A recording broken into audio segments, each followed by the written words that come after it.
demandé de lire et de pointer du doigt le nom du poisson. Pour dépister la maladie d'Alzheimer, on connaissait jusqu'ici les tests neuropsychologiques, l'imagerie médicale pour visualiser la zone responsable de la mémoire dans le cerveau, ou encore la ponction lombaire pour détecter les marqueurs biologiques de la maladie. Désormais, une simple prise de sang pourrait suffire. Des chercheurs du CNRS ont réussi à visualiser, dans des globules rouges, une protéine déficiente en cas de maladie d'Alzheimer. À l'origine de cette découverte, il y a une molécule formidable dont les chercheurs disposaient déjà. Regardez bien, il s'agit d'une molécule fluorescente, fabriquée en laboratoire et qui permet de visualiser les changements de forme dans certaines protéines du corps. Monsieur Debarry, bonjour. Bonjour. Alors, vous êtes le chercheur à l'origine de cette découverte. Est-ce que vous pouvez nous expliquer comment fonctionne cette molécule ? Bien, si vous voulez, je peux vous montrer un exemple.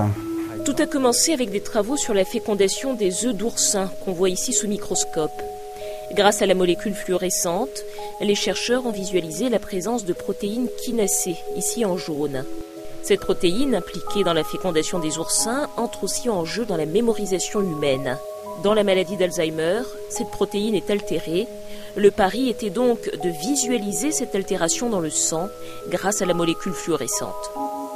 Notre hypothèse a été de dire si on a des altérations de cette protéine kinasée dans le cerveau, que par ailleurs on constate d'autres altérations dans les globules rouges, pourrait-on visualiser, pourrait-on révéler à l'aide de cette molécule fluorescente des altérations de la protéine kinasée dans les globules rouges des patients Alzheimer. Et ça a marché.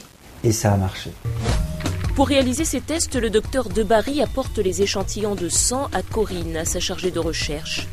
C'est elle qui devra purifier le sang, c'est-à-dire le mélanger à un produit de lavage avant de le passer à la centrifugeuse.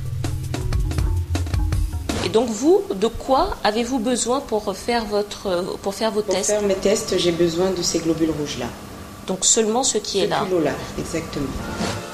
Il faut ensuite réduire la luminosité pour protéger la molécule fluorescente avant de l'ajouter aux globules rouges.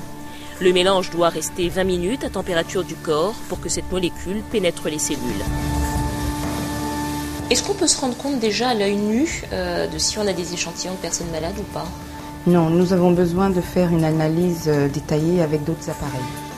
Il faut donc utiliser un spectrophotomètre, un appareil capable de traduire la fluorescence contenue dans le sang en courbes. Ces courbes révéleront une altération de la protéine kinasée si les patients sont atteints de la maladie d'Alzheimer. Un processus long que l'équipe du CNRS souhaite maintenant simplifier pour qu'il soit utilisé dans des laboratoires d'analyse médicale. Le docteur Debarry et son équipe estiment la fiabilité de ce test à plus de 95%.